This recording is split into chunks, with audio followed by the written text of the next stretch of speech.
പ്രളയത്തിൽ ഈരാറ്റുപേട്ട നഗരത്തിലെ വ്യാപാരികൾക്ക് 30 കോടി രൂപയുടെ നഷ്ടം സംഭവിച്ചുവെന്ന് പ്രാഥമിക വിലയിരുത്തൽ. ഓണം ലക്ഷ്യമിട്ട് വാങ്ങിവെച്ച പല സ്റ്റോക്കുകളുമാണ് വെള്ളപ്പൊക്കത്തിൽ നഷ്ടമായത്.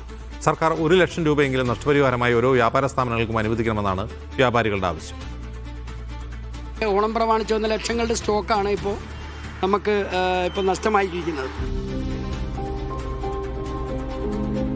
ഞങ്ങൾക്ക് പിന്നെ ഒന്നും ചെയ്യാൻ പറ്റിയല്ല. ഷട്ടർ തുറന്നോ വെള്ളമെല്ലാം ഇതിൻ്റെ അകത്തുള്ള സാധനമെല്ലാം ഇങ്ങനെ ഒഴുകി കിടക്കുക. ഏകദേശം ഒരു 70,000 രൂപയോളം നഷ്ടം സംഭവിച്ചിട്ടുണ്ട്.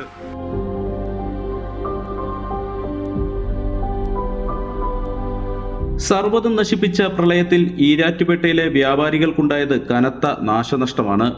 ഓണവിപണി ലക്ഷ്യമിട്ട് കൊണ്ടുവന്ന പല സ്റ്റോക്കുകളും വെള്ളം കയറി നശിച്ചു. നഗരത്തിലെ 300ഓളം വ്യാപാര സ്ഥാപനങ്ങളിലായി 30 കോടിയിലേറെ നാശനഷ്ടം ഉണ്ടായതായാണ് പ്രാഥമിക വിലയിരുത്തൽ.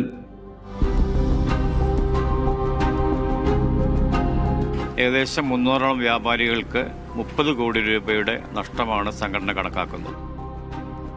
2018-ലും 2021-ലും ഉണ്ടായ വെള്ളപ്പൊക്കത്തേക്കാൾ 3 അടിയിലേറെ വെള്ളമാണ് ഈ തവണ കയറിയത്. 1 അടിയിലേറെ ഉയരത്തിൽ ചെളി വന്നടിഞ്ഞ വ്യാപാര സ്ഥാപനങ്ങളുമുണ്ട് ഈരാറ്റുപേട്ടയിൽ. സർക്കാർ പ്രഖ്യാപിച്ച 10,000 രൂപയുടെ ധനസഹായം ആശ്വാസകരമാണെങ്കിലും 1 ലക്ഷം രൂപയുടെ ധനസഹായമെങ്കിലും ഓരോ സ്ഥാപനത്തിനും വെച്ച് ലഭിക്കണമെന്ന് കേരള വ്യാപാരി വ്യവസായ ഏകോപന സമിതി വ്യക്തമാക്കി. 10,000 രൂപ വ്യാപാരികൾക്ക് നൽകുവാനുള്ള തീരുമാനത്തെ വ്യാപാരി സമൂഹം സ്വാഗതം ചെയ്യുന്നു. പക്ഷേ ഈ എമൗണ്ട് വളരെ ചെറിയൊരു തുകയാണ്. 1 ലക്ഷം രൂപയെങ്കിലും വ്യാപാരികൾക്ക് കൊടുക്കാനുള്ള പദ്ധതിയുമായി ബഹുമാനപ്പെട്ട ഗവൺമെൻറ് മുന്നോട്ട് പോകണമെന്നാണ് വ്യാപാരി സമൂഹത്തിന് ആവശ്യപ്പെടാനുള്ളത്.